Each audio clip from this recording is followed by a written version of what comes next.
Digital 410 Productions proudly presents the What's the Scuttlebutt podcast with your hosts Dodd Abernathy, Jeff Copsetta, and Henry Sledge. Welcome back, everybody, to another episode of the What's the Scuttlebutt podcast, your favorite World War II-based podcast. And hope everybody had a nice, warm, semi-safe weekend. We'll get into a little bit later. I went up to Georgia this weekend for a tactical event and World War II reenactment. We all kind of hauled ass home on Saturday because they were calling for not only cold weather, but high winds and insanity. And well, as most reenactors have so much garbage, they got loaded up in the back of their trucks. Most of us don't want to drive home in pouring down rain. I made it home by 1:30 in the morning. And by 8 o'clock in the morning the next day here in Florida, we had a tornado right across the river. And so I must have ran against that storm to get home. And it caught up with us in the morning. And so for the people who are in Fort Myers, Florida, who were affected by that tornado, our thoughts and prayers with all you with your property damage. I don't think there was any lives lost, but there was definitely a lot of property damage. I was over there. But Jeff, Henry, how are you guys doing? Doing well, doing really well. Pretty cold here in central Alabama. It's cold everywhere. I got two shirts on and I'm in Florida. I was going to say, I would tell you what the weather is in Texas, but it might change before the words come out of my mouth. We're going from 77 to 39 to 66 the next day. It's about as bipolar as it gets here. It got down to 37 in Georgia. Luckily, I didn't have to sleep in my tent. A bed opened up in one of the Boy Scout dorms, and so I snugged in there in a nice bed, so I didn't have to sleep in my cold tent. But let's not leave our guest waiting in the winds, because he's on the phone with us, and he's ready to participate in the conversation. So, Jeff, if you don't mind. Yeah, very excited to have him on today. He is... he garners a lot of respect wherever he goes. He's a retired Houston police officer, so that just goes without saying right there, the kind of man that he is and what he's done for us and the people, that live in the Houston area. And he's a very devout Christian man, and he's an incredible human being. He is the General Patton reenactor, and don't let anybody tell you any different. He is Patton Hidden in Plain Sight, which is the name of his 6-book series, Patton Hidden in Plain Sight. There are 6 books that he has published about Patton. He knows more about Patton than Patton probably knew about himself. Mr. Denny Hare. Denny, can you hear us? I can, and thank you for that. Such a nice thing to say about me. I appreciate it. Absolutely. I wrote it all down, mostly lies, Well, it was an honor to be a police officer in Houston. So when you can protect and serve folks that really need the help. We don't give our police officers enough credit worldwide. Amen. And certainly in America. So, but we're talking about General Patton tonight, and I'll talk about police work at another time. I've written a set of books. There's 6 volumes, works out to about 1,700 pages and about 500 photographs. And it takes Patton's entire Third Army from the time that he found out that he was going to actually get the command after the slapping incident all the way through to the end of the war. His entire diary, day by day, is in there. What the men did, how they operated in the field. It has it starts at Patton's day in the morning and from the war room and presentations all the way through each day. I mean, each day of the war. It starts about just prior to the beginning of 1944, 1943, when he was still in Sicily, and goes all the way through to the end of the war. I quit on July the 7th, 1945. So I was inspired by the movie, and I thought, well, did such a man really exist as the movie portrayed him? And as I began to read about him and study him, I realized that the movie left a lot out. And then I realized why. The Patton family, after Patton's death, they were very hesitant to have anything published because his son was going to be a career Army officer who made it to Major General, and both his daughter's kids grew up to be 4-star generals, respectively.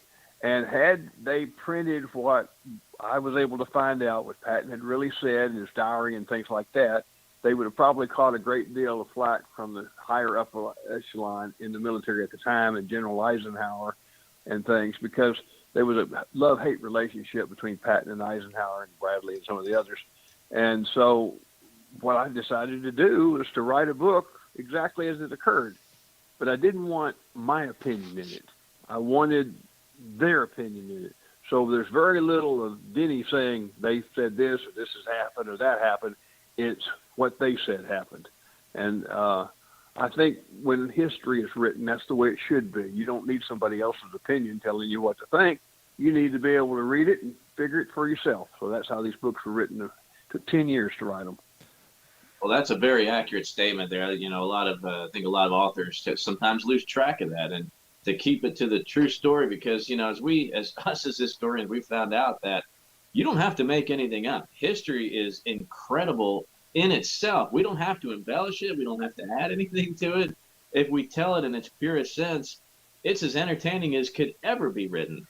And that's one of the fascinating things about your series. I bought these books from you a few years ago, and you know, I admitted to you on the phone yesterday, I haven't read them, but I've looked through them. I've used them for referencing, all 6 of them, you know, multiple times. And I want the listeners to hear that again, that it's about 1,700 pages and it's about 500 photographs.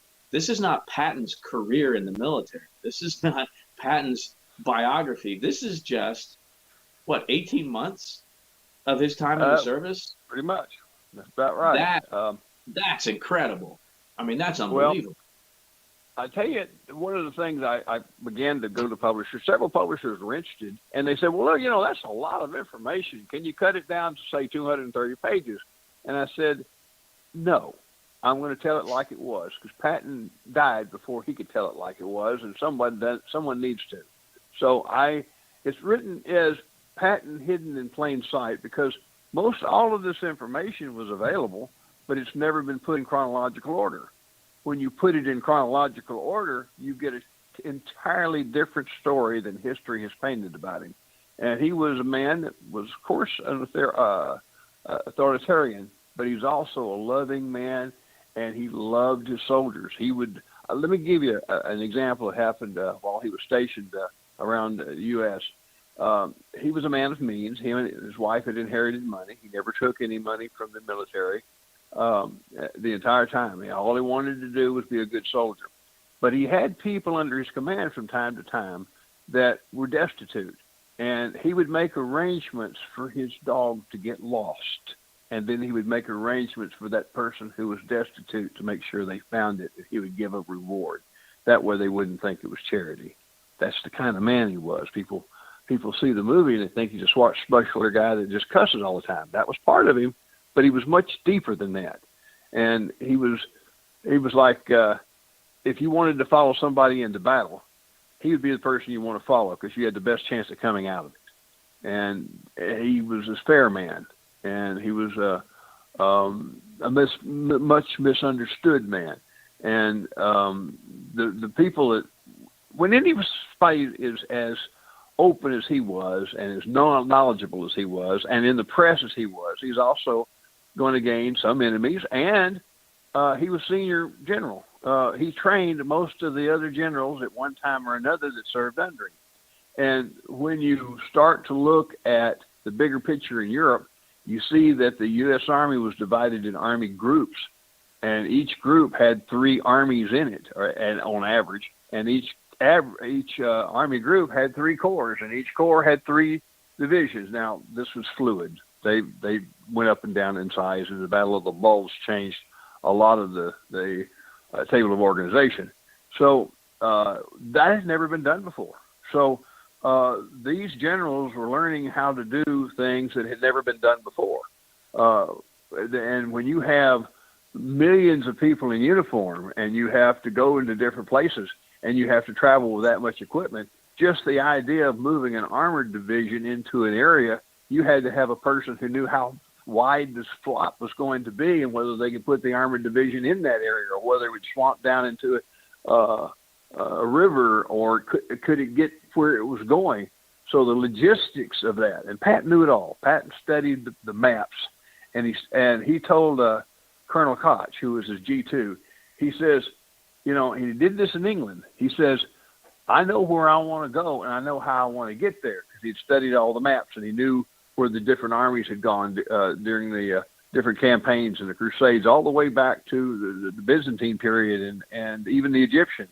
He says, this would be the best way to travel. We can make it this way if we can get that way.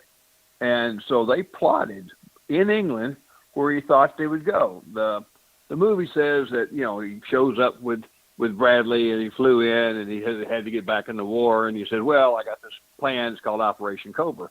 Well, that's not true. The Operation Cobra was set up in England. They knew as soon as they could get a breakout, the Third Army would be turned loose. He had planned for it. He said, well, if they do this, I'm going to do that. If they do this other, I'm going to do that. It's like a chess game. And he said, I know what I'm going to do, and the Germans have no idea what I'm going to do. And he did it. Now, I'll give you an idea of history that we've lost. When he was turned loose on April the 1st, he was actually in command on the 28th of July, but on August the 1st, he was turned loose. In a week, he attacked in 3 different directions with 3 corps. He completely made sure that his flanks were covered by aircraft, and he actually cleared all the enemy behind him, made a big swerve and a cut, and like a pincer movement with an army, and he was ready to head toward Paris and then later to Berlin in a week. There's no other general we had that was capable of that. He was moving so fast and so quick that they had discussions in Eisenhower command at Schaeff and with Bradley. Says, we need to slow this down a little bit because they couldn't keep up. Now, that's the kind of generalship you saw in the first week in Third Army from the 1st of August to about the 7th and 8th of August.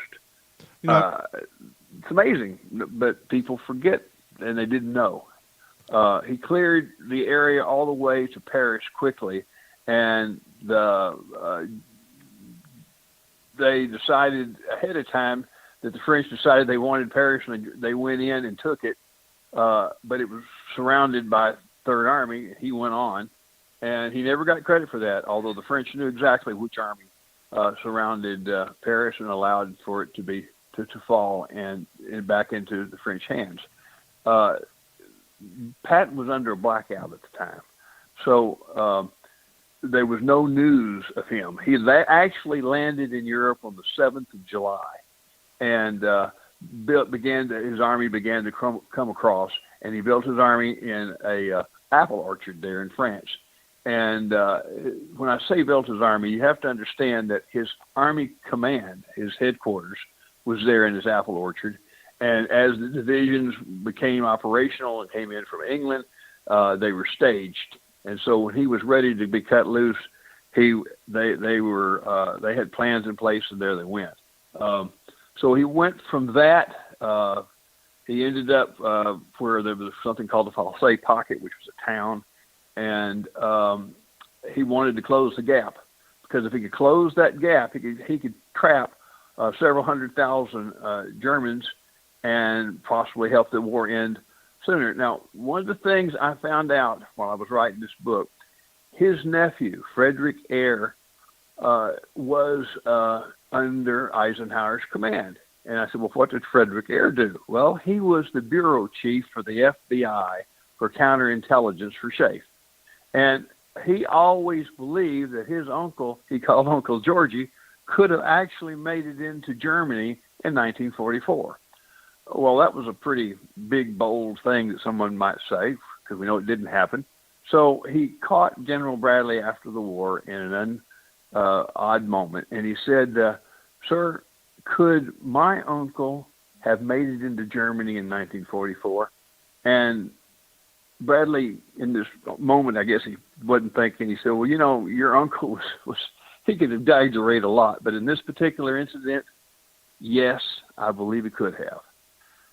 Now, that's got to shatter most people. It's interesting when you talk about the movie a little bit and what it did well, and probably some things that you disagree with, or probably, for the sake of, I guess, a movie's a movie, and it can't always be 100% accurate. But Henry and I were talking just before you came on. We came on the air there, and there's some to me, some of the best things about that movie is, and like it is with Patton, you get a history lesson learning from Patton. I mean, I remember one of my favorite scenes is when they've got everybody. He wanted the best wine and all the dinner there, and he had all the British guys there.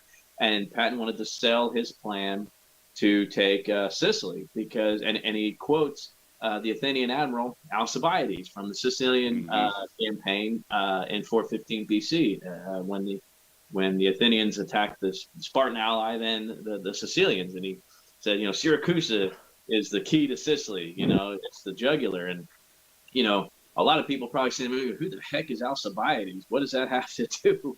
And that's some of the things you get out of learning about Patton. I did read his War as I Knew It book, and I have to say it's not what I thought it was going to be. And I guess his wife, Beatrice, was the one that got it into print, and I think she kind of obviously had to finish it. But I don't want to take the spotlight off of your books talking about that one. And I know Don's got some things he wants to ask you too, I'm sure, from reenacting standpoint. Don, did you have something for him? Well, one of the things I wanted to point out, I thought it was interesting that one of the things that got him into his research on Patton was the fact that the movie left a lot of things out. Obviously, we've discussed this many times with different movies. The reason for being that is there's always time restraints, but then when he goes to track down a publisher, and we've talked about this with Henry, you run into the same thing. The publisher's like, okay, we are interested in a book, but we want X amount of pages. And so in this particular case, now he's stuck in the same position because chances are if he would have agreed on X amount of pages, after he cut out all the new development stuff that he located and put out the book within the threshold that they wanted, it would probably have been the same boiled down information that the movie had, which would have then negated his whole purpose of putting out the book to begin with. That's how I felt about it. And so I said, you know what? I'm going to do it my way. Just like Patton would have done, he did his way. I have a very rare copy of the original after-action report that Third Army published at the end of the war. It's 2 volumes. It weighs about 50 pounds. Wow. And it has all the G1 to G5, and it has the secret stuff in there. And it is the most best written after-action report that's ever been done. And it was secret and kept secret until about 1984, 85, when they finally got around to declassifying it. The men in his command could get it, and there was only 189 copies ever made. And so when I began to go through that voluminous volume worth of stuff, it became very obvious to me that history really owes this man a whole lot. And it's important that what he did and what his troops did, he gave credit to his troops, not himself. He says, I'm just the coat hanger that they hang Third Army on. You're a Third Army. He's was a brilliant man. And there's something I also found out. He had a photographic memory. So when he read all the books that he had written, he had read, and he had a voluminous library. He collected maps. So he knew where all the battlefields were from antiquity. He knew who fought where, and he had this memory. So when he went into some place, he had a lot of fun with people. He would say, and it's brought out a little bit in the movie. He said, where he says, well, the Carthaginians fought here, and I wrote this poem about it. And Bradley was kind of looking at him kind of funny and says, well, how do you know all that? I said, I was there. Well, he knew he wasn't there, but he knew the battle, and he knew all the people who fought in it, and he might as well have been there because he could tell the whole story. And it was a study of the many, many battlefields and what they did that gave him that extra edge that he needed to second guess where he was going and beat them at their own game. So as far as you mentioned Sicily, General Alexander was in charge of the ground forces on Sicily. He knew exactly what Patton was doing. He knew exactly where he was going. He knew exactly why he was going there. So this business of race around and beat Monty to Messina, that was Patton wanted to be there before Montgomery could be there, but there was no parade and there was no band. And the reason he did that was to cover so that they wouldn't be hit on their left flank as they were going up the side. You had Montgomery, you had Bradley, and then you had Patton's forces. And You certainly wouldn't want to be hit from your flank. The biggest mistake at Sicily was not finishing it, because they didn't cut it off, and most of the German troops that were trying to get out got out and went into the boot of Italy and had to be fought later. So that Sicily wasn't as what they wanted it, but it showed something with 7th Army, which Patton was commanding, that the American Army could win, and it could win on the battlefield, and it was just as good as any other army in existence at the time. And he also proved the Germans weren't the supermen. They didn't have the super guns, and they didn't have everything else that they had propaganda had shown out. And so he did well. Had he not slapped that soldier in Sicily, he would have probably been the lead commander in the battle of from Normandy on, something he totally regretted. So he was a human being. He made mistakes, and he would have told you 1,000 times that he wished he had handled it differently. However, people forget about it. There was 2 of them that he slapped. One was named Cruel, was named Bennett. But people forget about something. When someone was brought up on the same charges that Patton believed that these 2 were, Bradley had the guy shot. His name was Private Slovich, as an example. So there's a lot of history that kind of gets strewed around when you get bits and pieces, and that's one of the reasons I wanted to correct the record and tell it like it really was. And it's not me telling it; it's the people who were there telling it as they saw it. That's the most admirable thing about what you have done and your 6-volume set. And I'm glad that you mentioned the poem. You made a reference to it, the Through a Glass Darkly. That, if listeners, y'all, if you have not read, I think it's about 24 stanzas, 26 stanzas. If you have not read through that poem, you need to. And then when you're done and you get the chills, read it again, and you're going to get the same chills. I mean, it is very powerful. I know Don and Henry probably got some other stuff that they're wanting to ask you. If you don't mind, Danny, I want to kind of shy away a little bit from Patton the man a little bit, because, it's an unbelievable credit that you have done to the history of Patton and the Third Army as an author. But our listeners may not know this. You not only have written this, you live this. You are also a Patton reenactor, and that is a whole nother ball of wax for you to take on that responsibility, to carry yourself as accurately as possible. So can you talk a little bit about how you got started there and the command vehicle that you have and everything? Well, sure.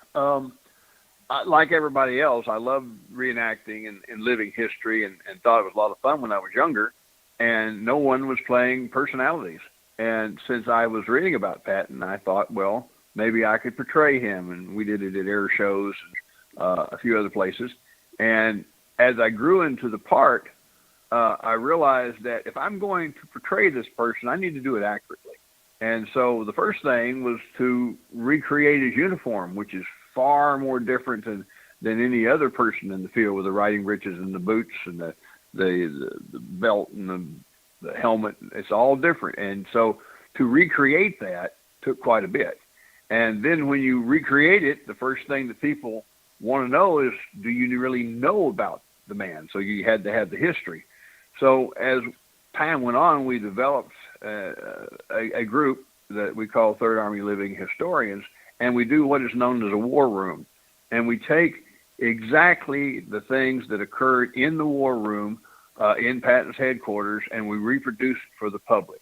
So the public comes in, they sit down in chairs, and I stand there as Patton would and listen to the G1, the G2, the G3 of that particular period of time. I do the Battle of the Bulge, we might do the Lorraine Campaign, all kinds of places we could do it. And as Patton, then I stand up and give the orders that he would have given and explain where they're going and why they're going. And that brings history alive. And so I've also done veterans. We did the 2nd Army Division. And when I was there at Killeen, right outside of Fort Hood, there were the real veterans in front of me. And, for you people who knew him, you've got to be on your mark. And the greatest compliment to me is a man came up to me who knew Patton and he said, his name was Willie, by the way, and he said, General, says, "Do you remember me?" Now he knew I wasn't the real general. And I said, "Well, sir, tell me a little bit." He says, "When I was in the barracks there, you were doing an inspection, and I didn't have a coat. And you asked me where my coat was, and I said they couldn't issue me one. They ran out. And he said, that very day, I had a coat. And he said, all these years have passed, I've never got to thank you for it." And so he looked at me and saw the real general, and he finally said, "Thank you." And it came from his heart. So you get moments like that when you portray somebody. And of course I was just, awed by that. And what it told me, and what I began to understand when I'm portraying Patton, is people really do want to know who General Patton was and so for just a little while, I try to bring the person to them. And I've talked to many veterans who knew him, and I've talked to other folks. And so I try to portray him as if he were here. And someone asked me, "What do you think General Patton would have thought about that?" And I said, "Well, I think he would be flattered, because I knew that he had played Sir Arthur and as a king. He had played Brett Butler in plays, and he had dressed up several times. So he enjoyed living history and reenacting. And I think he would be flattered that somebody takes the time to recreate him." So our presentation, we said, "We're going to do that. Well, we need to have the command car." So I took a WC-57 and put it back like General Patton had, with the armor in the front and the extra tailgate and the 50 caliber machine gun. And I had all the pictures of it. So I put it back to where if you put my command car by his pictures, you can't tell the difference. We did that with an M20 armored car and took it to the NVPA convention and won first place with it. And now that's not me. That's the people who helped me do it. I give credit, just like he did, to a lot of people that helped. And we do the Jeep, and I have a command van, his mobile headquarters. The original is still at the fort at the Patton Museum. So I got all the pictures and everything, and we recreated it. And ours, we think, is better than theirs, because ours runs and theirs just sit there. So we take it from place to place and let people walk through it. We even had the secret phone that works, that the green phone that he would call Bradley with and scrambled and talk about it. In fact, it was on that very phone that one night he called Bradley and says, "I'm across." "Well, you're across what, Georgie?" "I'm across the Rhine. I beat Monty." And he was on that phone. So what we did, we made it work. So when kids come through and adults come through, we were at the 100th birthday for the real Third Army. They call it Argent. And I played General Patton, and the commander at the time was Lieutenant General Garrett. And we were there at the headquarters is at Shaw Air Force Base.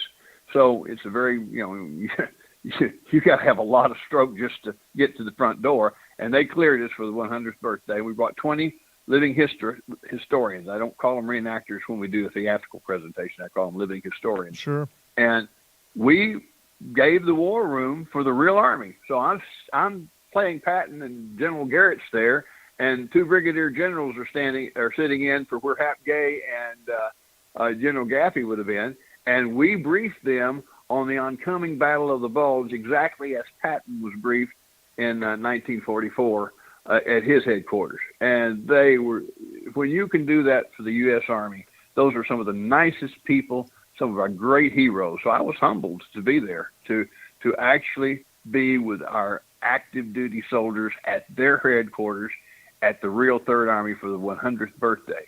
It's something that for the rest of my life that I will always remember. And I'll say this as somebody who, prior to COVID, me and my group down here, we've always had, for 2 years, we had the pleasure of being invited down to the Hilton in Tampa, Florida, and setting up our living history displays for the actual Army, for the Army birthday dinners. And I've said this on the podcast before, as a reenactor, sometimes you wonder what active military personnel think of you. Are you doing them a disservice? Are you playing Army? Or do they look down on you? Kind of like you were just saying when you did your war room for the active military. When they come up to you afterwards and they thank you for what you're doing, it kind of basically puts a seal of authenticity on your impression and makes you realize, okay, this is legitimate. I'm not a clown show. We're not a circus. when the real commanders and high-ranking officials of active modern-day Army come up and say, hey, your display is fantastic, the authenticity is great, it just makes you feel so much better about the time, energy, money, and effort that you spent on what you're doing. And I'm sure you probably felt the same way in that situation. And just to go back for the listeners at home who aren't familiar with the abbreviations, the MVPA is the Military Vehicle Preservation Association, and they do a great job not only with preserving military vehicles, but they'll actually come out to living history events, and just by having those Jeeps or a half track or a deuce and a half, whatever it may be that your local MVPA members have, it does such a great service to that event because it brings people in who may not be, when they're driving by, they may see some tents and not exactly what's going on, but when they see a couple of Jeeps lined up, some half tracks, deuce and a halves, command cars, what have you, it really does help to bring the crowd in and to help spread that message. And so I just want to make sure we give a shout out to anybody in any of the states who are a member of the MVPA. Well, you're absolutely right. And the reenactors, living historians, they do something that is so needed today. You can go up to just about any of them and ask them about the gear that they're wearing, and they can tell you about it. They can tell you where it comes from. You can sometimes ask them about the history of the unit that they're portraying, of the people that they're portraying, and they can tell you. And that, when young children come and they see that, it just brightens their day because a lot of them love that kind of thing. And what we do is we also point to the current military, and we explain while we're doing our reenactments what the is our military, our police, and our first responders. So we also point toward them and tell them that Patton knew what George Washington had said, in time of peace, plan for war, in time of war, plan for peace.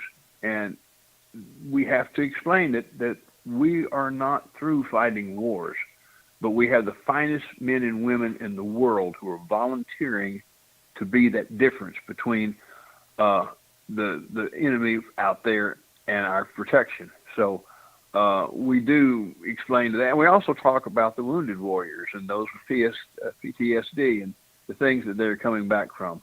So it's not just a history thing. And our reenactors do that. If you've ever gone to a reenactment and people listen to this, they need to go and talk to these people. They've spent hundreds to thousands of dollars on their impression. Nobody paid for it. They bought it themselves. Yeah, we've discussed that before, where sometimes you'll talk to civilians and they're like, so what do you do? Just show up and walk into a trailer full of gear? No, all this stuff's privately owned. That's why this guy down here who does communications, he's got all the field telephones. He can tell you every little meticulous detail about that because he bought them on his own. He restored them. You know, the guy down there with the typewriter or the guy at the medic tent and all the little bottles and everything, he can tell you every minute detail because he or she researched all that information to make sure that their impression is spot on. And going back to what you're saying about Patton and how he kind of in his own way was a living historian, people don't realize this, you know, and we are getting more and more into the term of living historian and not dropping and not using the word reenactor so much unless it's an actual reenactment. But living history is almost one of the oldest versions of history. I mean, if you think about it, the war dances that the Native Americans were doing, they were telling the history of their tribe in past wars. And, you know, and so going all the way from there to nowadays, you know, before you had widespread published papers, people would share their history, whether they're Native Americans, you know, Civil War, Vietnam, or people in Brazilian rainforest somewhere. They have their own version of how to tell the story of their ancestors and the battles or what have you, whatever that particular topic of their presentation is. It goes back a long, long way, and we're just throwing our own modern spin on it. You bring up a great point, and I know I've said this on our podcast before. I think it's worth saying again that coming back from over there is exactly why I got into reenacting, because you knew then, I realized then that this could not be forgotten. I mean, I thought I knew a little bit about war from the books I read as a kid, but nothing like when you're in the real thing. And yeah, you're absolutely right. And for all of the civilian reenactors out there, keep doing what you're doing, because I don't know anybody that I would have served with that would talk down to somebody who's trying to keep their memory alive or the memory of their forefathers alive through military living history and reenactments. Because without the reenactors, after the war's gone, then it just goes off into oblivion and to be forgotten. But without reenactors and living historians to keep it alive, then they're the ones keeping it alive for everybody. I can't stress that enough. And I've learned that the living history community is really such a tight knit group. And like you said, Don, it isn't cheap. I know there's people who aren't as fortunate that that have the opportunity to do living history, but I hope one day they do, because it's a certain kind of person to have that kind of passion and to dedicate themselves to telling that story that needs to be told. Oh, and by the way, to kind of go on what I was saying earlier, you don't have to just have an interest in World War II. The interesting thing about living history and reenacting is it's dynamic. It's alive. And what I mean by that is, I got in World War II because my grandfather served, and Henry's not a reenactor, but he got into the history of World War II because of his family dynamic, and Jeff, the people he grew up around. But it's interesting now to see that the Vietnam reenacting is starting to get real big, because the grandchildren of Vietnam veterans want to know what their grandparents went through and their grandparents' generation goes through.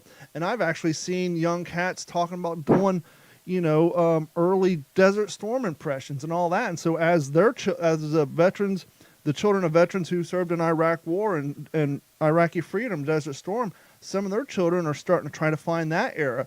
And so it's not just a World War II thing or World War I thing. As the children and grandchildren of the veterans who served in whatever campaign get older, that always seems to be where their interest lies. So down here in Florida, I'm seeing a lot more and more cats getting into the Vietnam stuff. So it's interesting to see the way it goes. Well, you can't tell too much history. The more you know history, the more you can predict the future. Patton would have told you that it keeps repeating itself. They fight with different arms, they fight in different ways, but they're still people. And if you know what people will do, what soldiers will do in any given battle, at any given time, or what the politics of the battles or the way the war progressed or why it started, then you can see these things as they begin to build up again in history. There's always going to be tyrants. There's always going to be people who want to run the world, and there's always going to be standing armies out there. They may not be fought with bows and arrows or flintlocks, but they're going to be fought, and we have to have people who are willing to stand up to it. And so if we know our history and we know why these things took place, then we can be ever vigilant. And that's another thing that reenactors teach, and they do it quite well, that you must always be prepared for the next war. And the way you learn about the next war is by learning about the war before, what caused it. And that's as important as sitting down. And I mean, people love to wear the uniforms, and they love to go out and shoot the blanks out of the firearms. But they also know what it took for the soldiers to go out and do that. And they represent probably one of the finest. And it's not just in the U.S. Europe has got a huge set of reenacting groups, and they perpetuate the European history. And World War II reenacting is a lot of fun out there, and they enjoy it.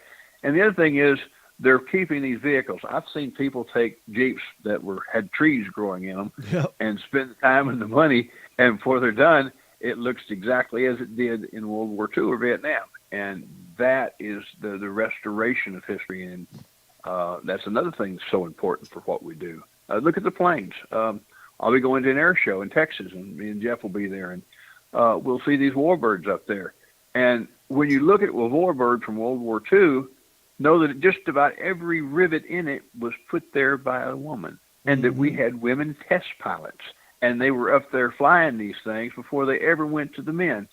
And it was such most all of these planes were built with such a love that they wanted every single thing to be perfect in it before it was delivered to the soldiers. We call the World War II generation the greatest generation. Well, there was a generation behind them, their moms and dads, the great generation who built all that stuff so that they could go to war. And it's been the same in all the way through the different wars.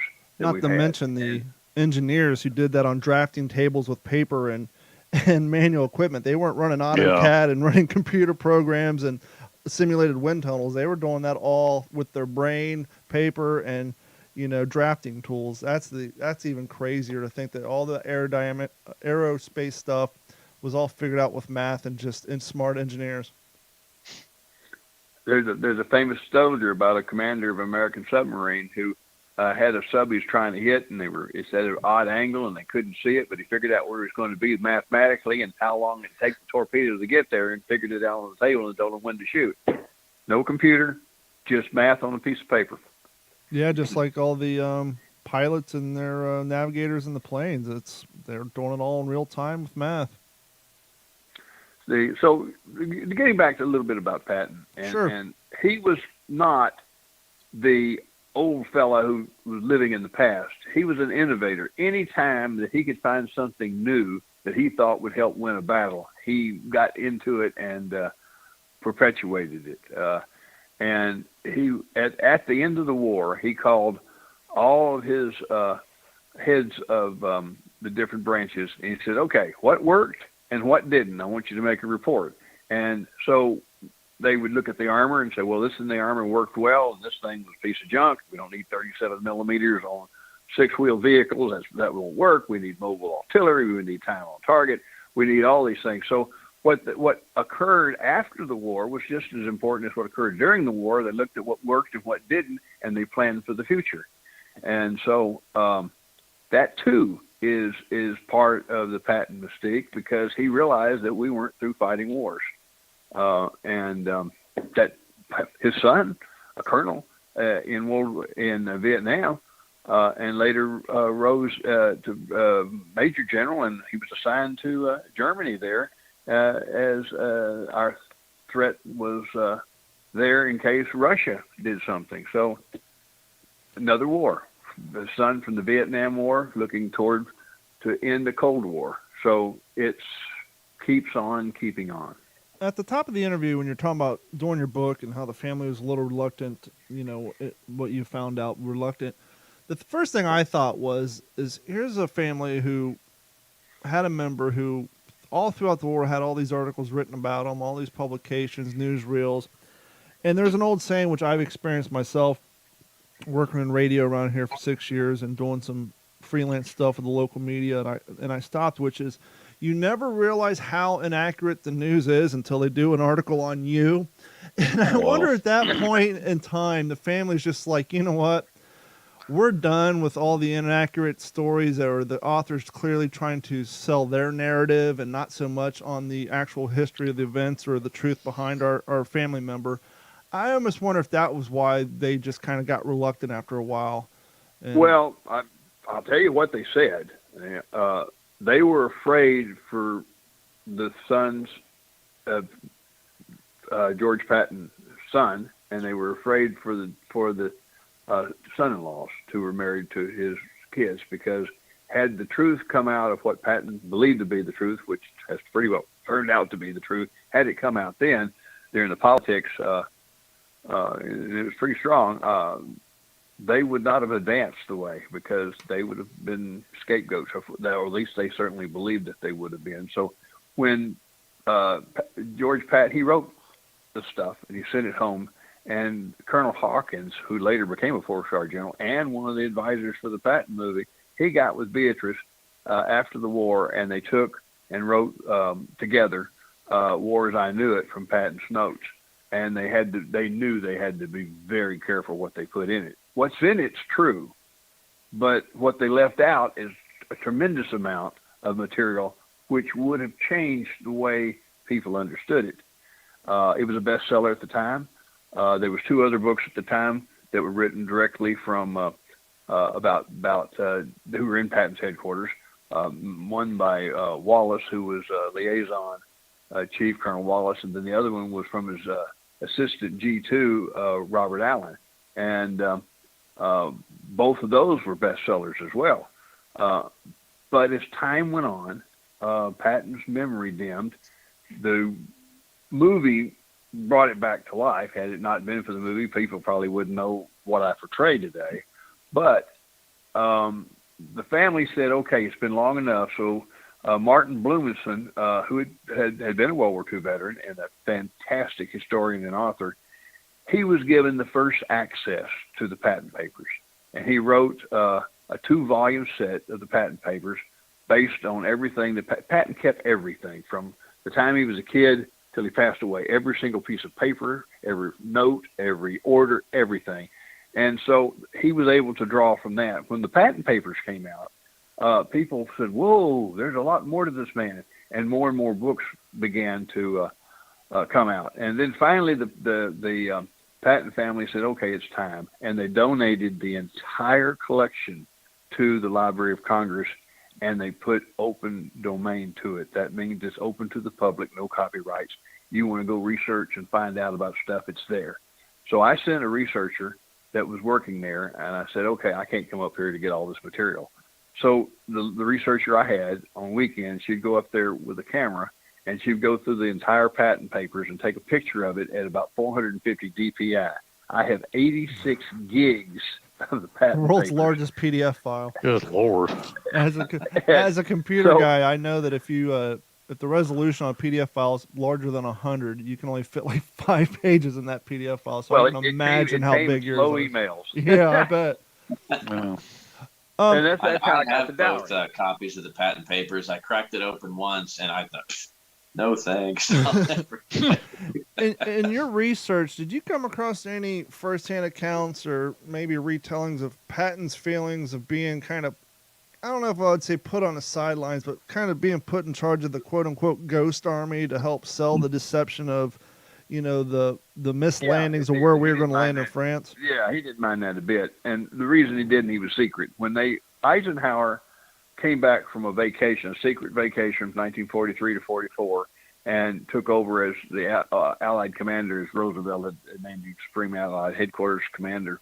And he knew he wanted to keep Patton. So Patton was there last part of February. He was told then at the time, you got the command, but we need a rouge. And the rouge had already begun. And so he was in Operation Fortitude, where he was going to be the fake commander. That's one of the reasons for those speeches, by the way. Where he gets, first of all, he didn't stand up in a speech and said, no bastard ever won a war but dying for a country. He never started his speech that way. It was all hand done, and it was all him. But he gave those speeches all over United Kingdom and into Ireland to the troops that he knew would be fighting under him. Of course, they didn't know it.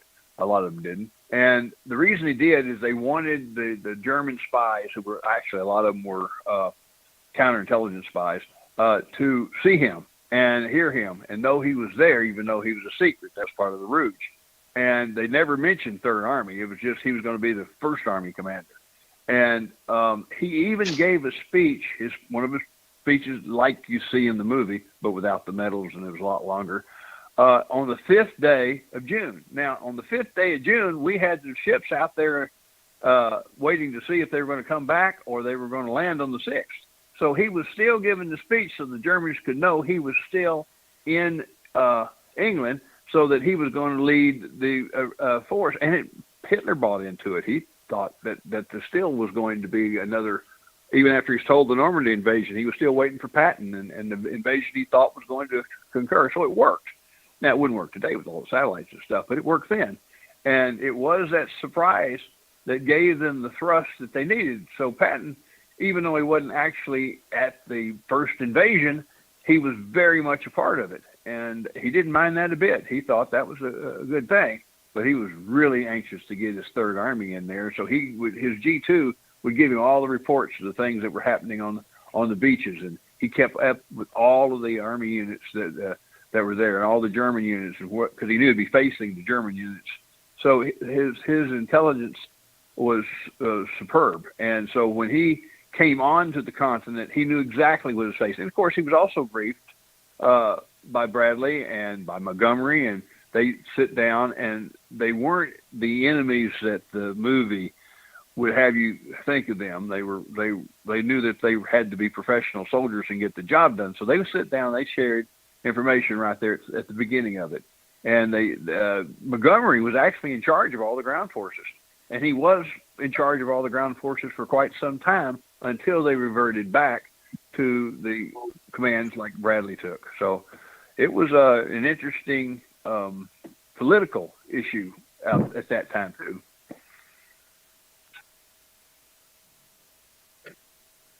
Oh, I'm sorry. It looks like Jeff stepped away. I was attending to some production here on the back end.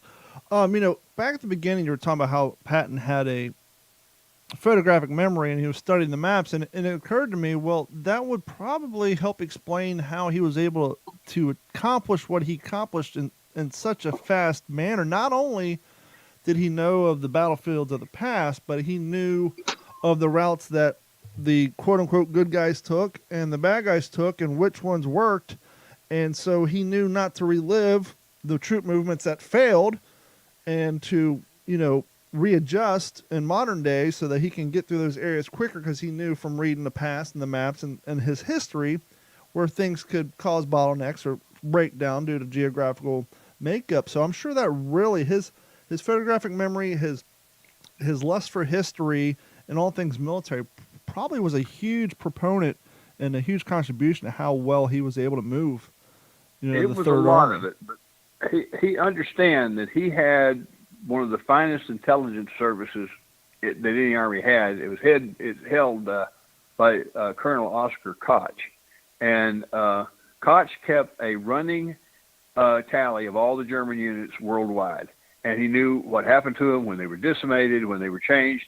And it was Colonel Koch who predicted 9 days before the Battle of the Bulge that there was an enemy buildup, and he pretty well had an idea where it was going to be in the Ardennes, because everything else had radio traffic and there was total silence at the Ardennes, and he knew what units were missing, and he had tracked them from Russia, from Italy. The German army moved on trains, and the spies were all over Europe, and they knew what was on these trains and what units were on these trains. And all of a sudden, they disappeared. They had no radio silence, didn't know where they were.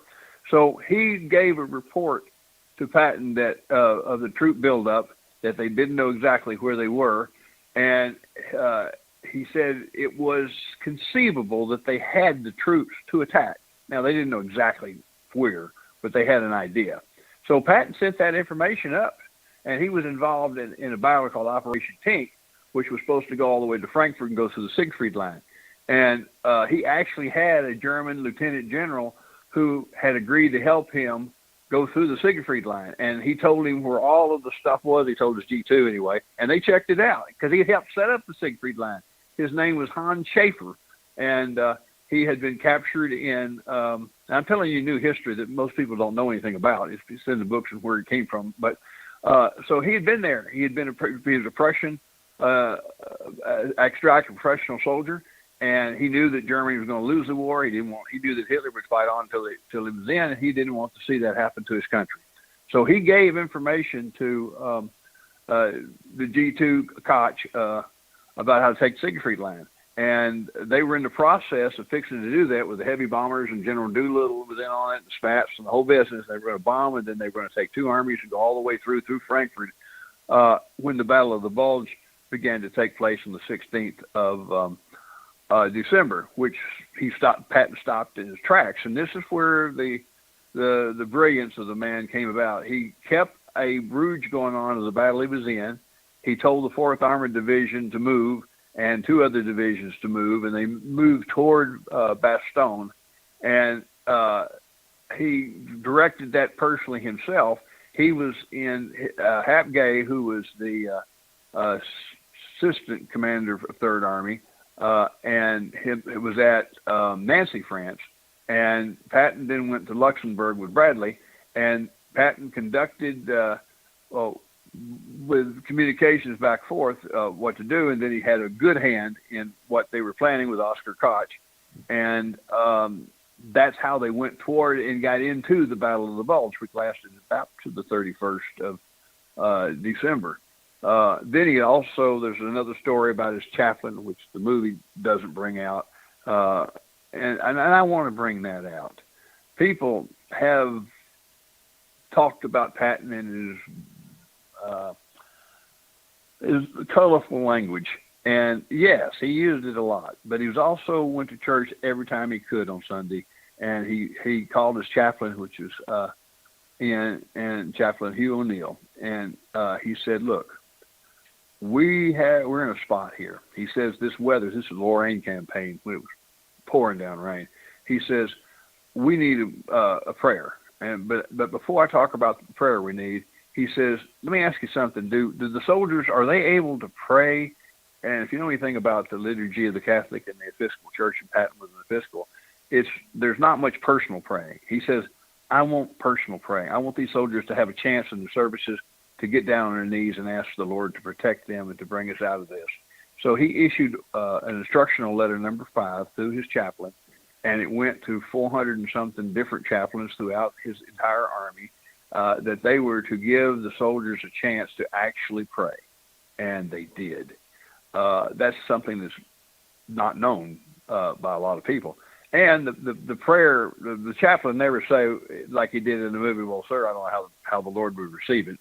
That's baloney. That was never said. Chaplain O'Neill went back and he looked through his books and he thought about it a lot. And he came up with the prayer, and it was for the Lorraine campaign, but it didn't get actually issued till a little bit later. And he had 250,000 cards with the Christmas greeting and the prayer. Now, no other general I can think of ever sent prayers out to his men. And he believed in the Lord, and he believed in praying a lot. He got down on his knees, and he wasn't ashamed to do that. And Chaplain O'Neill later wrote it all down, and it was published in some oral interviews that he did. So we know what actually really happened. And he always gave credit to the Almighty. He never took the credit himself. He said, "I hope the Lord will see us through with this. I hope the Lord will see us through with that." We forget that today. Somehow praying and going to the Lord and saying, asking for help, and when we are hurt and when we have loved ones hurt, we forget to go to the Lord sometimes. But they did then, and they knew that they were in the fight for their life, and they knew that if they lost this battle, and they could have lost it, that the world would be forever changed. So praying was a very important part of those soldiers' lives, and Patton was leading that. You're absolutely right. I'm really glad you brought that up, Denny. Usually about this time in our show, we do a book review. But how about this for a book review? Where can people buy your books before we get to our round table here? Final thoughts. Where can people get your books at? Where can they buy them? Get it only in one place, and that's Amazon.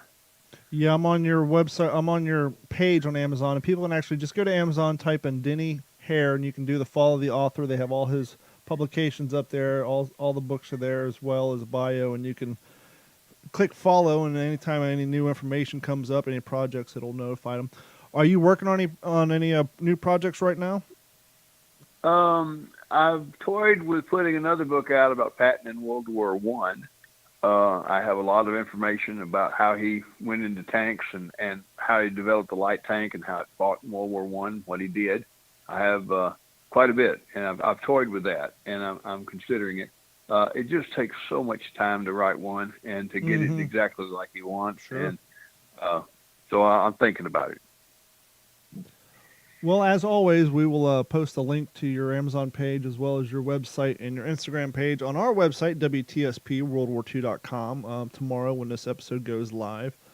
And I want to tell you, we appreciate your time and thank you for coming on. Once again, it's author Mr. Denny Hare. You guys have any follow-up statements before we let Mr. Hare go, and then we'll finish up the show? And Denny, I just want to say again, thank you for coming on, and I'm really looking forward to working with you here in about 8 weeks at our Bluebonnet Air Show right here in Burnett. I'll let you in on a little secret. I closed the museum today, starting today, up until about the weekend before the air show for some much-needed renovations. So I'm going to be working up there in the evenings and weekends, and we got a whole crew coming in to really upgrade that museum to the standard that it needs to be. So look forward to showing that off, and look forward to seeing you, Denny. Well, listen, it was a pleasure to meet you gentlemen tonight, and I hope that we can meet one day in person. Of course, I will meet with Jeff, but I hope I can meet the rest of you guys, and I wish you a good 2022. Thank you, sir. Bye-bye. Bye-bye.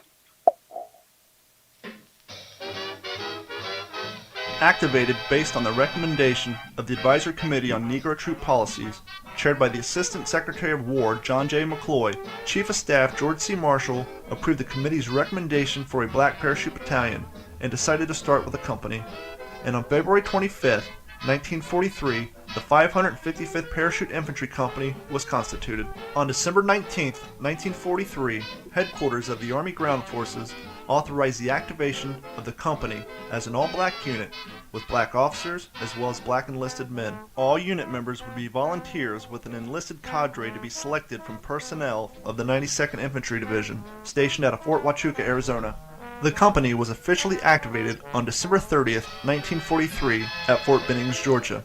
After several months of training, the unit moved to Camp McCall, North Carolina, where it was reorganized and redesignated on November 25, 1944 as Company A of the newly activated 555th Parachute Infantry Battalion.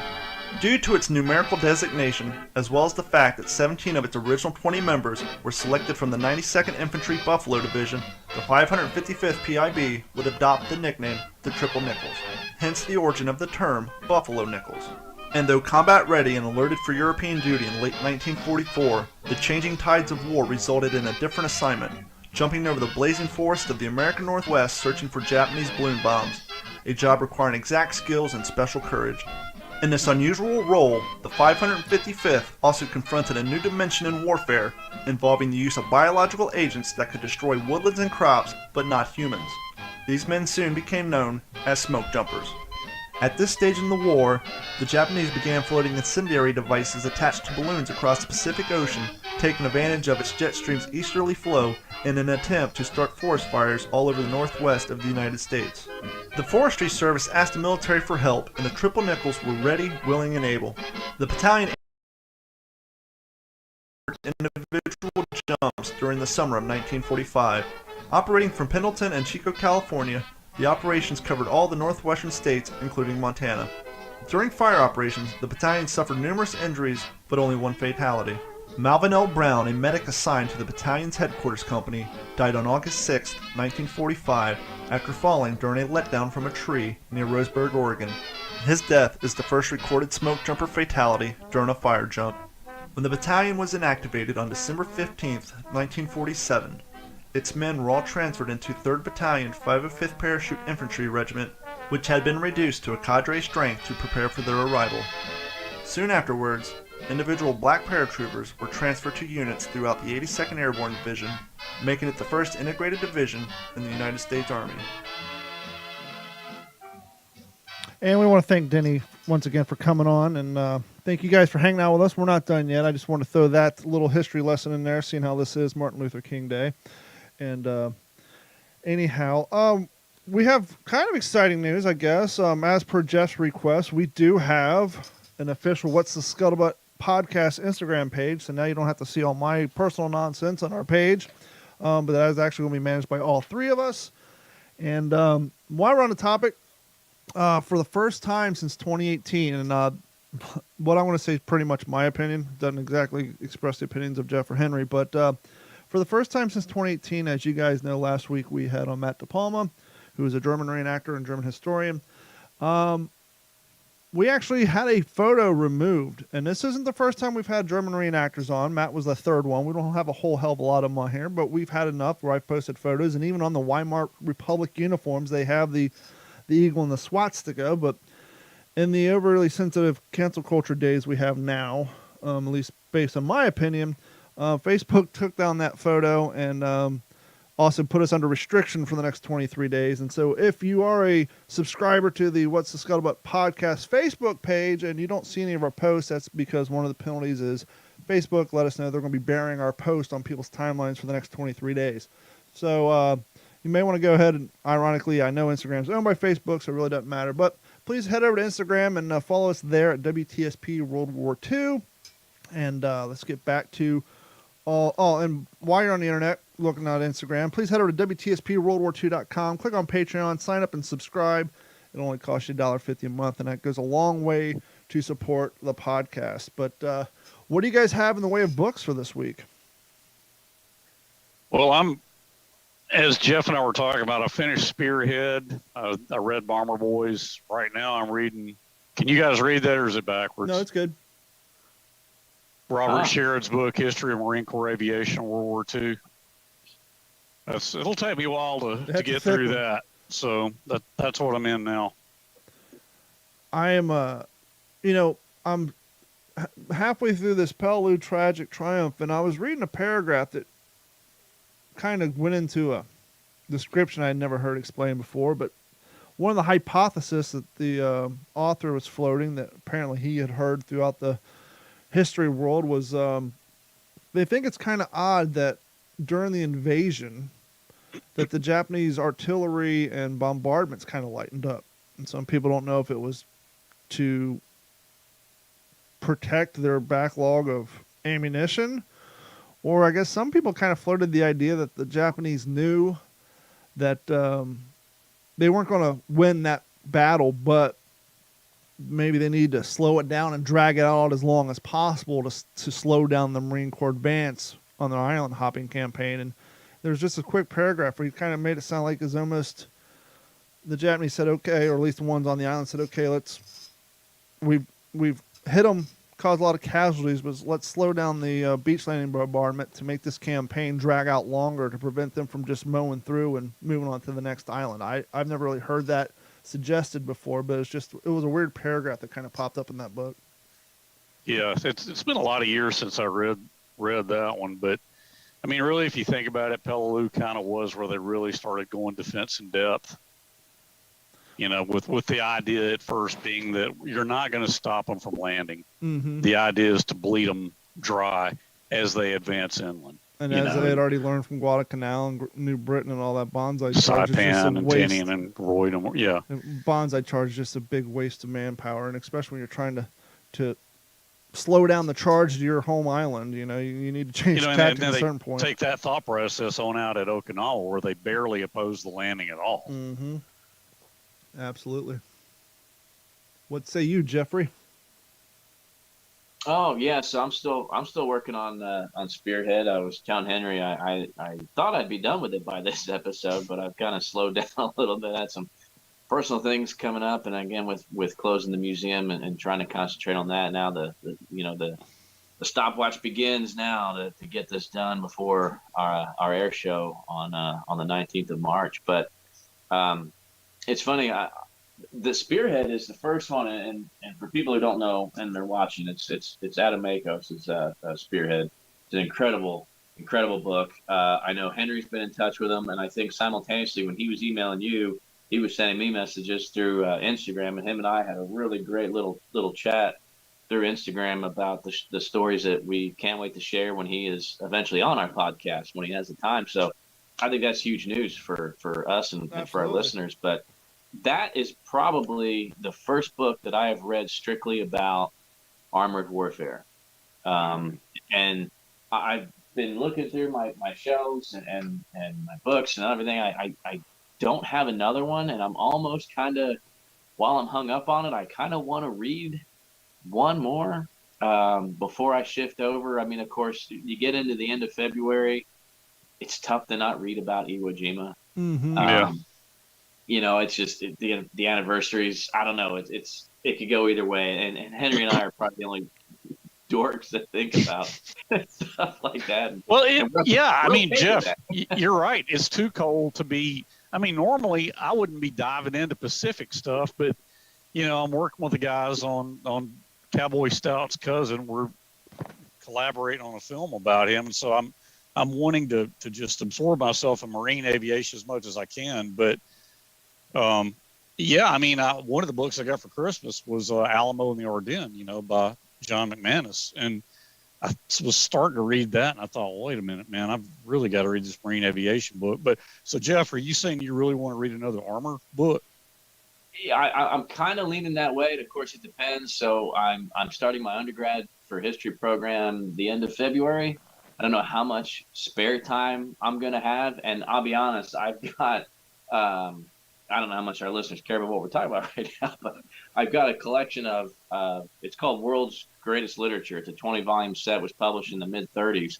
It's all hardbound books. It's up on my fireplace mantle, and it's stuff like Ben-Hur and stuff done by Edgar Allan Poe. Moby Dick, autobiography of Ben Franklin, Ivanhoe, things like that. And one of them is Plutarch, and a collection of Themistocles and Alcibiades and Cicero. And I've kind of been just veering off. I just finished a course about the Peloponnesian Wars and Athens and Sparta, and started just kind of reading about we make so many connections. I think so many people make a connection, and we talk about the Roman Empire and this and that and the other thing, but I really kind of wanted to really understand. Honestly, the next time I watch the Patton movie, I want to know a little bit more what he's talking about the Carthaginians and, and things like that, So I'm trying to, I don't know, I'm back and forth. But I think once after the air show and it'll really start warming up here, I've actually do have a couple books. I've got about 15, 16 just on Iwo Jima, and there's a couple I haven't read yet. So I may get back into Iwo.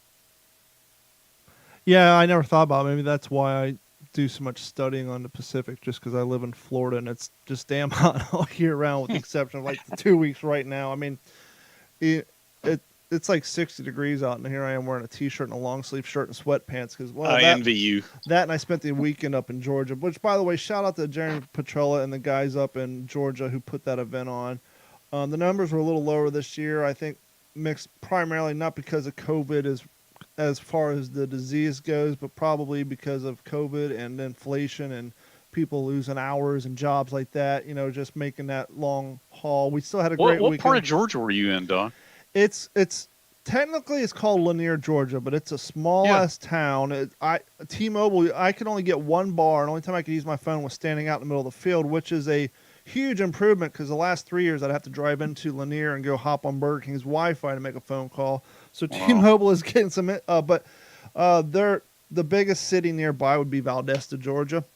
Yeah, and so it's a quick hop. It was a 5-hour drive from my house. I actually traded my Tundra for my dad's Tacoma, so I went from a V8 down to a V6 so I could save some money on some gas.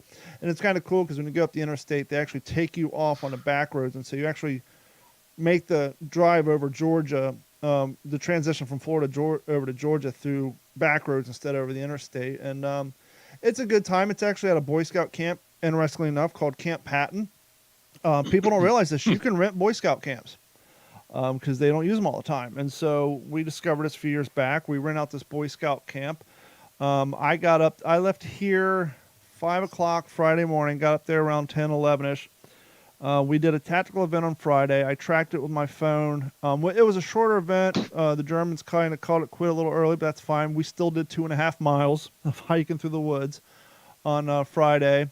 And then we ate some food and got up early Saturday morning. Started out Saturday morning at 9.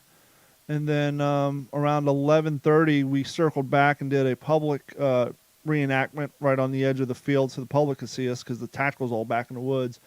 And then we took a lunch break and then did another secondary public event at 2 o'clock.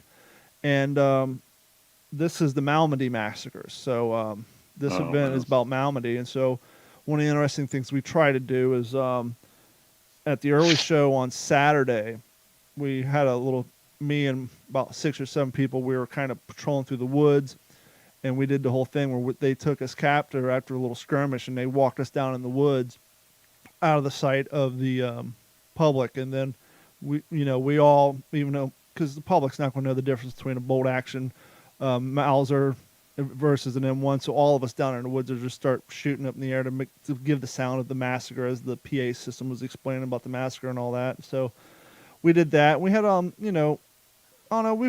like I said, it was a smaller event this year. We probably had 20, 30 allies, probably 20, 25 Germans, and about 8 Dutch, 8 partisans out there. And the cool thing is we actually had 2 guys doing Scottish and a British impression. So that's always fun to have some of the other allies out there. Because usually, you go to an event, it's people, you'll have some infantry and some airborne guys, but we actually had 2 Scottish impersonators and a British impersonator. It was pretty cool. I was just talking about that the other day, with my living history unit out here, Company B, that I stood up a year or so ago. It's not, I wanted to make sure that people understood when they get involved, it's not just World War II, because that museum has an M60 tank and a bunch of other post-war artifacts. So there's a couple of us that are doing some Vietnam stuff. But I mentioned the other day, I said, man, we need a British World War II reenactor. That would just really be a great conversation piece and really lend dignity to, it was an ally effort. The war was not won by the Americans. So we do have some British and Russian artifacts on display in the museum. So, to be able to portray that side too is important. We have a guy down here, and from a distance it looks great. He took like an old Jeep Cherokee chassis and he made a British command car, the armored command cars. And of course all the armor's just made out of plywood, but from across the field it looks like the real deal. And so he'll get down every once in a while, and or he'll go out to events where they have some of the British, he'll come out in the command car, and he actually has the right footwear and everything. It does a really good job. And he wasn't there this year, but he usually takes that up to Georgia and drives it through the woods. And if you go to my YouTube channel and you look at the video from last year, you'll see it driving down the street. It, like I said, from across the field, from 20 feet away, it looks like, real armor and all that, but he basically built it out of a Jeep Cherokee and wood and other things, and just to get the job done.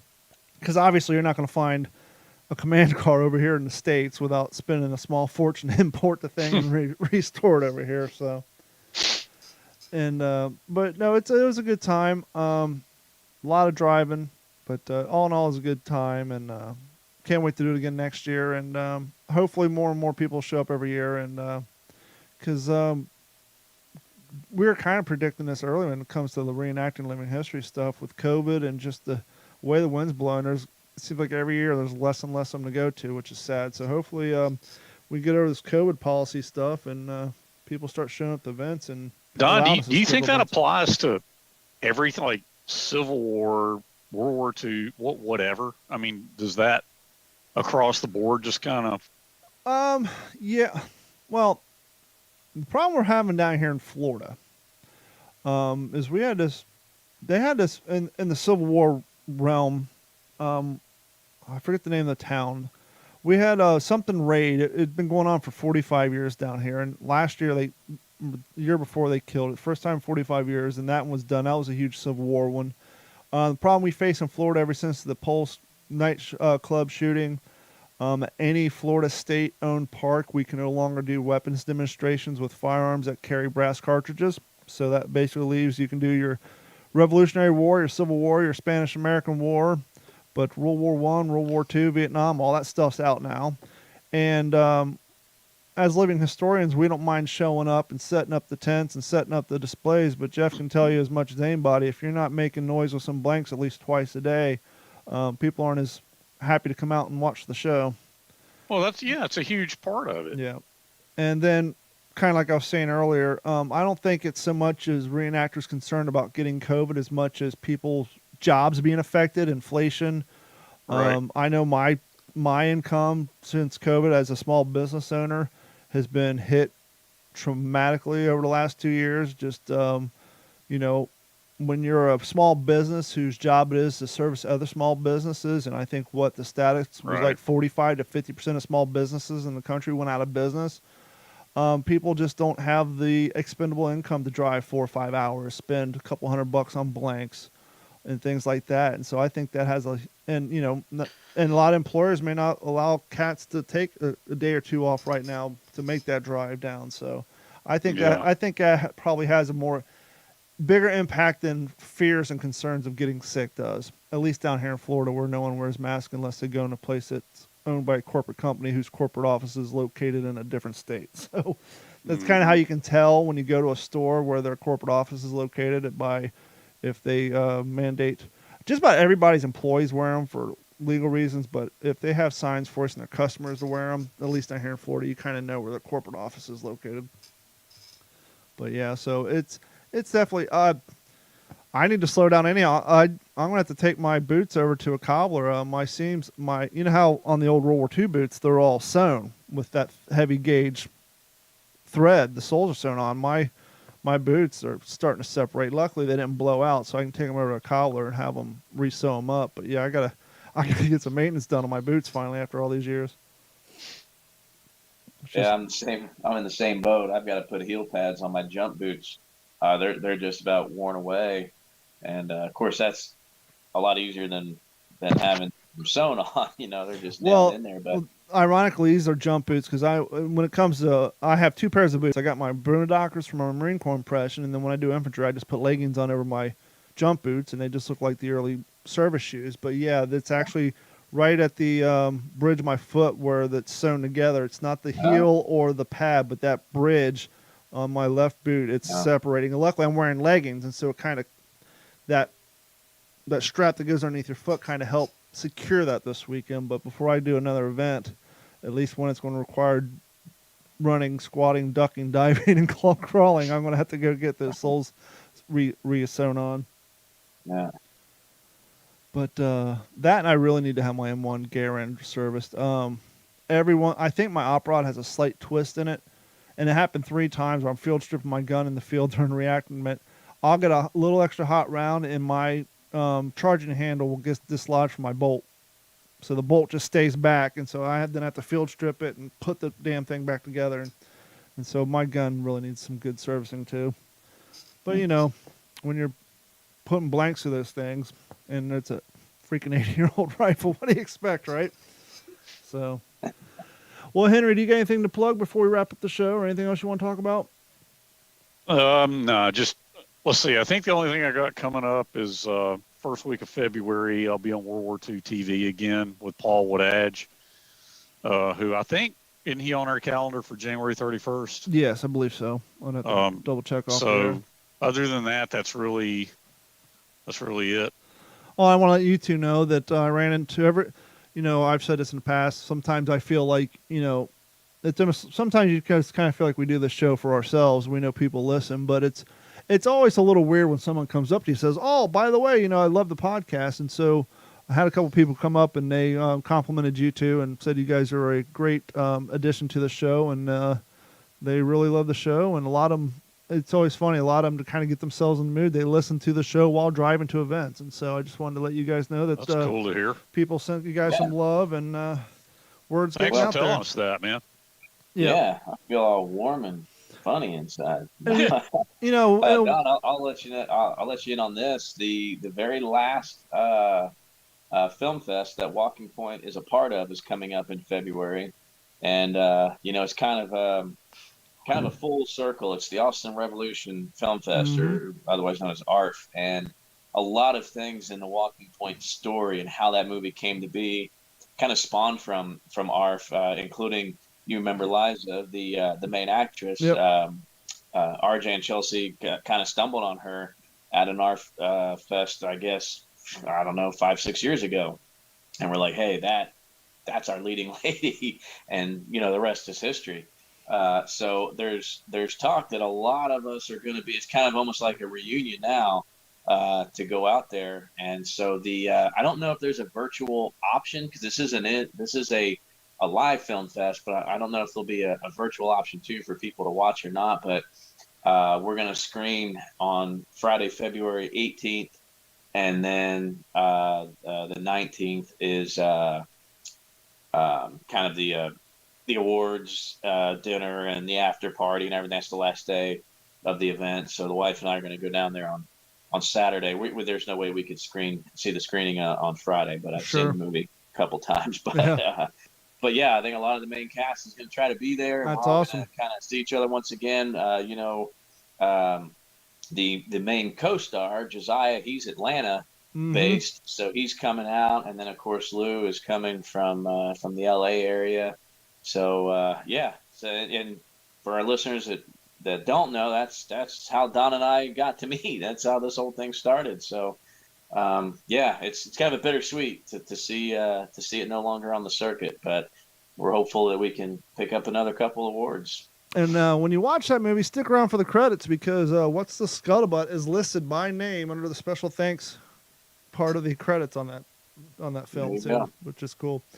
But I think that's going to wrap it up for this episode. Oh, one thing, real quick, we talk about it once in a while, but I really want to get the word out because I had one of the German guys say to me, hey, I don't listen to your podcast because I don't have Facebook. We are not a Facebook podcast. We simply use Facebook to help get the word out. And I explained to him, and his son subscribed right there. He pulled out his phone. We are on Spotify, Stitcher, Google Music, Apple Podcasts. We are basically anywhere fine podcasts can be found. And as we are notified, and I jokingly joked about on TikTok, we are currently number 75 in education in Sweden. But if people in Sweden can find us, you can find us too. So you don't, if you're not on Facebook, not a big deal. If you're a web-based guy and you want to download it directly to your computer, best place to go is WTSPWorldWar2.com. That's WTSPWWII.com. All the shows can be downloaded directly from our website. But to be honest with you, as a podcast listener myself, I find it's personally easier to find an app that you like on your phone. That way, when you're driving around in your car, you can connect it to your radio and listen. I just listen to it on Spotify. Yeah. So Spotify, if you're an iPhone user, it may be easier for you to use Apple Podcast, which is fine. If you're an Android user and you don't want to download Spotify, every Android device has Google Music Play. But the caveat with that, I do not know why, all these companies get the same file off my server. They're basically just pulling up the RSS feed off my server. It's all the same file, but for some reason, and I have not figured out, the annoying thing about Google Music is when you hit pause or stop and turn off your car and come back in, the stupid thing, and it's not just this podcast, it's all the podcasts on my network, they start over from the beginning. Why, I don't know. Spotify doesn't do that. Stitcher doesn't do that. So that may be enough reason why you should probably, if you're an Android user, just use Spotify. And because that's one of the bigger platforms anyhow. And but yep, that's going to wrap it up. You guys got anything else? No, good to see you guys again. Yeah, always good to be here. We'll see you all next week. All right.